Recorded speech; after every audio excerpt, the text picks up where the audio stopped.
పరివాహక ప్రాంతం వెలుపలికి నీటి మళ్లింపులు చట్టబద్దమేనని బ్రిజేష్ ట్రైబ్యునల్ ఎదుట ఏపీ వాదనలు వినిపించింది. కృష్ణా 2 ట్రైబ్యునళ్లు ఆ విషయాన్ని ఆమోదించాయని గుర్తు చేసింది. అంతకుముందు రాష్ట్రాలు తీసుకున్న నిర్ణయాలకు కొత్త రాష్ట్రాలు కట్టుబడి ఉండాల్సిందేనని స్పష్టం చేసింది. తదుపరి విచారణ జనవరి 21కి ట్రైబ్యునల్ వాయిదా వేసింది. అంతర్రాష్ట్ర నదీ చట్టం ప్రకారం ఒక పరివాహక ప్రాంతం నుంచి మరో పరివాహక ప్రాంతానికి తన రాష్ట్రంలోని నీటిని మళ్లించుకోవడం చట్టబద్దమని ఏపీ తరపున సీనియర్ న్యాయవాది జయదీప్ గుప్తా వాదించారు. ఢిల్లీలో బ్రిజేష్ ట్రైబ్యునల్ ముందు గురువారం రెండో రోజు జస్టిస్ బ్రిజేష్ కుమార్, సభ్యులు జస్టిస్ రామ్మోహన్ రెడ్డి, జస్టిస్ తాళపత్ర ఎదుట తన వాదనలు కొనసాగించారు. గుప్తాకు సీనియర్ న్యాయవాది ఉమాపతి, న్యాయవాదులు ఎస్ సంజయ్, జె శరత్ చంద్ర సహకరించారు. కృష్ణా పరివాహక ప్రాంతం బయటకు నీటిని మళ్లించడం పూర్తిగా చట్టబద్దమని న్యాయవాదులు స్పష్టం చేశారు. అలా చేయకూడదని ఎక్కడా లేదన్నారు.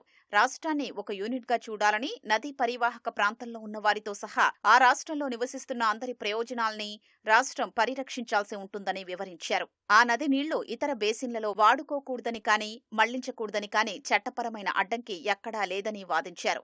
పరివాహక ప్రాంతం బయటకు నీటిని మళ్లించడాన్ని బచావర్ ట్రైబ్యునల్ నిరోధించలేదని న్యాయవాదులు పేర్కొన్నారు. ఆ విషయం ట్రైబ్యునల్ దృష్టిలో ఉండి కూడా కాదనలేదన్నారు. దీన్ని రెండో కృష్ణా ట్రైబ్యునల్ కూడా సమర్థించిందని, పరివాహక ప్రాంతం బయటకు నీటి మళ్లింపులు చట్టబద్దమైనవేనని అనుమతించిందన్నారు. రెండో కృష్ణా ట్రైబ్యునల్ కృష్ణా పరివాహకం బయటి ప్రాంతంలో ఉన్న ప్రాజెక్టులకు అదనపు నీటిని కేటాయించిందని, తెలుగంగ ప్రాజెక్టుకు జలాలు కేటాయించిందని, తద్వారా బయటి పరివాహక ప్రాంతాలకు నీటి మళ్లింపును గట్టిగా సమర్థించిందని వివరించారు. 2014 రాష్ట్ర పునర్వ్యవస్థీకరణ చట్టం కూడా ఈ మళ్లింపుల్ని అంగీకరించిందని, 11వ షెడ్యూలు 4వ పేరాలో ఈ విషయం స్పష్టమవుతుందని అన్నారు. 1956 అంతర్రాష్ట్ర నదీ జల వివాదాల చట్టం, 2014 రాష్ట్ర విభజన చట్టం ప్రకారం కృష్ణా తొలి, రెండో ట్రైబ్యునల్ల నిర్ణయాల్ని వెనక్కి తీసుకునే ఆస్కారం లేదని ఏపీ న్యాయవాదులు వాదనలు వినిపించారు. నందికొండ ప్రాజెక్టు సంయుక్త నివేదిక కూడా బయటి పరివాహకానికి నీటి మళ్లింపును అంగీకరించిందని తెలిపారు. అప్పటి హైదరాబాద్, ఆంధ్ర రాష్ట్రాలు ఈ ఒప్పందం చేసుకున్నాయని, కేంద్ర ప్రభుత్వం, ప్రణాళిక సంఘం దాన్ని ఆమోదించాయని చెప్పారు.